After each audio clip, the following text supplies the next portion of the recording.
a year ago. So keep other stocks also on your radar while we invite our market master for the morning. Tahir Badshah, the Chief Investment Officer, Equities at Invesco Mutual Fund, joins us. Tahir, good morning. Thank you very much for joining us. Very happy New Year to you. What do you... Thank you. What's your take on markets itself? Last year, 4% gain, but still we were patting our backs that we outperformed everyone else. Is it going to be more of the same this year, tepid performance, but still better than others? Or can we be surprised? Well, as things stand today, I think, Lata, it looks like it's going to be probably almost, at least in terms of quantum of returns from the current level of the markets, is going to be somewhat similar to what we have seen in 2022. So I don't really see much of a difference in 2023 compared to 22. Maybe we might probably, we might also risk certain amount of underperformance compared to the strong outperformance that we probably had in 2022. So, it's looking like a market where probably, ability to probably enhance returns from single digit to probably a little higher is only possible if we were to probably buy this market at dips. So that's what it probably looks to me like, at least as far as we can see, based on most of the factors which are visible to us for 2023. Okay, Tahir, hi, good morning. The big talking point right now is Bajaj Finance and the kind of 5% slump it's seeing post reporting a 27% growth in the AUM year on year. But of course, the pace of growth has slowed down. Would that be a concern for you? And as a long-term investor, what does one do now? So I would rather avoid stock-specific questions, but by and large, it is. I've not looked at all the details, but by and large, it is reflective of a little bit of a slowdown as far as urban discretionary also is concerned, and in general consumption is concerned. I mean, I think that is the impulses that we had probably in 2022 and maybe even 21 as we were getting into the recovery mode post-COVID is now more or less behind us, and we are now onto more normalized growth rates in many things. So I think some part of it is probably reflective of that. Maybe this is an area which is also becoming incrementally competitive too. So I think that probably seems to have been playing out, might be playing out across the industry as well. All right.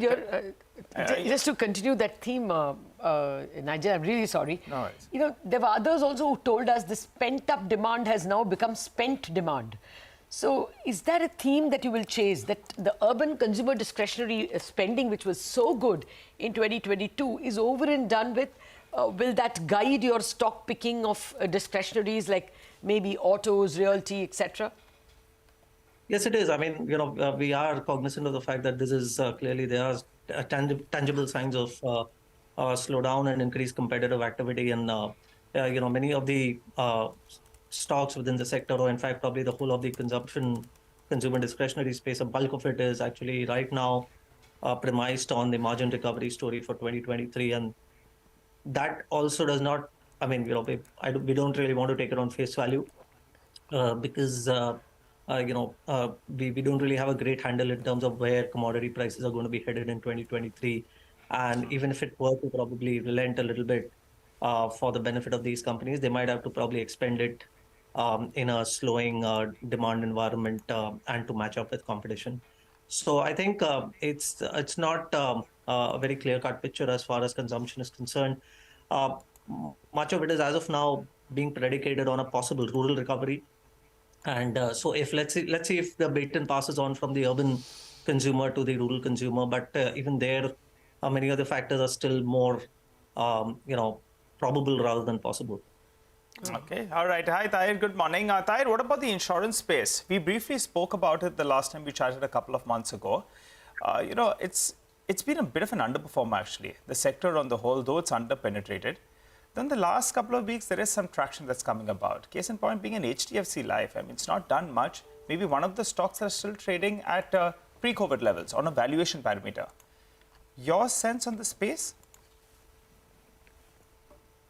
So I believe we are looking at this sector probably is starting to get some bit of excitement on the back of possible avenue of savings once again, and that coming into play. And I think there's also a sector, as you rightly said, which is underperformed.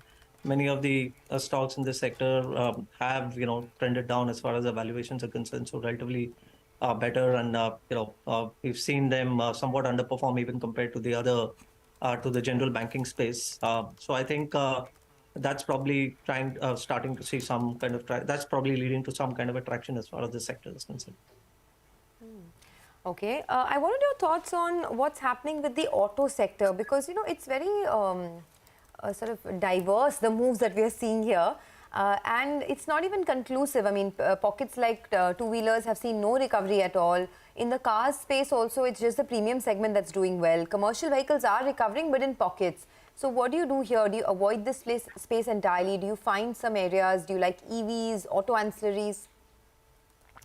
So you're right. It's we were expecting a leg of improvement in the sector at the beginning of calendar year 22, and good part of it has actually played out either in terms of the demand environment getting somewhat better, especially in things like passenger cars and commercial vehicles, and also accompanied by some easing in oil prices and commodity prices in general, which also came to their rescue. But it's now not easy low-hanging fruit anymore. And like as I said, discretionary consumption is not entirely looking as robust. So we have to be a little more careful here. There are some pockets that we like, especially things like commercial vehicles, maybe tractors, agri-machinery, parts of passenger vehicles as well, especially in companies where we are a little more comfortable as far as market share gains are concerned. So some of these pockets are still relevant, but obviously, it's now a lot more bottom up, and it's a lot more stock specific than probably what it was at same time last year. Okay. Well, let me ask you a blank check kind of question. Where will alpha come from? Well, that's something that we've also been kind of scratching our heads with, and it's not the way we were probably thinking of things at the same time last year. There were still very clear, drivers of alpha and drivers of or pockets at least where we could probably see alpha generation. Much of it is kind of played out in 22, and some of the incremental impulses required for alpha generation in 23 are as of now not fully visible. So I would say maybe banking, financials is some area which is on its way to discovery. I mean, it's not as low-hanging a fruit as what it was probably last year. But that's one, and you probably might, start looking at some parts of global, sectors purely from a valuation perspective and purely from a view standpoint, such as things like technology or maybe even commodities for that matter. Oh, okay. But in banking and finance, of course, you said it with some hesitation and with some prefacing. Would you go down the chain or down the line in banking and finance? After all, the private sector banks have been well discovered. So does it make sense to go public sector banks, lower down the public sector banks, old private sector banks, any of them? We've done that as well, and I think the market too has done that, and it's reflected in the fact that the PSU banks, for example, have, and maybe even some of the mid-sized private sector banks have done pretty well, particularly in the last 6 months. So I think that too is not therefore now a space which is entirely undiscovered, Lata. I mean, that's exactly what I said, that it therefore constrains the ability to kind of find fresh pockets from which alpha can be generated, especially if domestic growth impulses and factors for growth are not fully visible, at least as far as incremental growth is concerned. Okay, all right. Tahir, what about some of these new age companies? Some of them, the operational matrix has gradually started improving. Not just that, the intent from the promoter entities also, the managements have been fairly positive from a stock market perspective. They're talking about the path towards profitability. Last time you said, you're having a look at it. Anything you like from that space? So we have a few exposures, across some of these, new gen businesses or those which have listed in the course of the last 12, 18 months. And you're right, I mentioned this the last time as well, that, some of these are at least, obviously valuations have corrected. They still look high optically, but clearly they are significantly off their peaks. And as you rightly mentioned, that in some places we are starting to see operational metrics improve, and probably the path to profitability becoming a little more visible, a little more nearer rather than what it was earlier.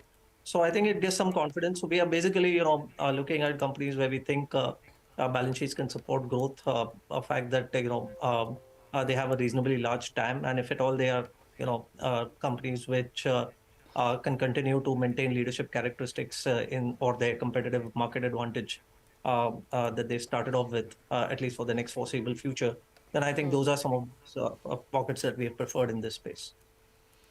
Okay, all right. We will leave it at that. Tahir, thanks a lot for joining in and have a great 2023. Hope we'll get to chat through the course of the year, and thank you for being with us on as a guest today. Okay. Now we come to the big announcement that came yesterday. The cabinet announced, or rather approved, the government's national green hydrogen mission with an initial outlay of around 19,700 crore rupees. The mission targets investments worth 8 trillion rupees and hydrogen production capacity of 7 million metric tons by 2030. To understand what this could mean for